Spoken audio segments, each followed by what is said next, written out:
குரு பார்க்க கோடி நன்மை, குருவருள் இருந்தால்தான் திருவருளைப் பெற முடியும் என்பார்கள். குருவே சகலத்துக்கும் ஆதாரமாக திகழ்பவர் என்கிறார்கள் ஆச்சாரியர்கள்.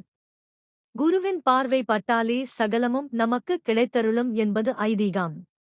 அதனால்தான் மற்ற தெய்வங்களை எப்படி வழிபடட்டாலும் குரு பகவானை மட்டும் நேருக்கு நேராக நின்று வணங்கச் சொல்லி அறிவுறுத்துகிறார்கள்.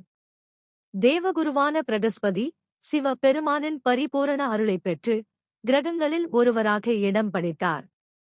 நவக்கிரகங்களில் குருபகவான் எனும் பேறு பெற்றார். தன்னை நாடி வரும் பக்தர்களுக்கெல்லாம் அருள்மழை பொழிகிறார். குருவின் பார்வை, குரு யோகம், குருவின் ஆசி இருந்தால்தான் திருமண யோகம் கைகூடும் என்கிறது புராணம். குரு பகவான் தட்சிணாமூர்த்தி வேறுபாடு. நம்மில் பலருக்கு குரு பகவானுக்கும் தட்சிணாமூர்த்திக்கும் வித்தியாசம் தெரிவதில்லை. நவக்கிரக வரிசையில் வடக்கு பார்த்து அமர்ந்திருப்பவர் குரு பகவான்.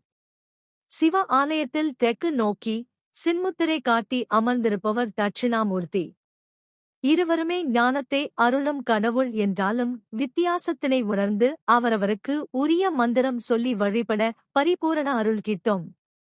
குரு பகவான் மூல மந்திரம் ஓம் ஷம் ஸ்ரீம் ஷம் சை குரவே நமஹ. கல்வி, அறிவு, திருமணத்திற்கு காரணமான சுபகிரகங்களில் ஒருவரான இவரை தினமும் காலையில் இம்மந்திரத்தினை சொல்லி வணங்கி வருபவர்கள் வாழ்வில் நல்லது நடக்கும்.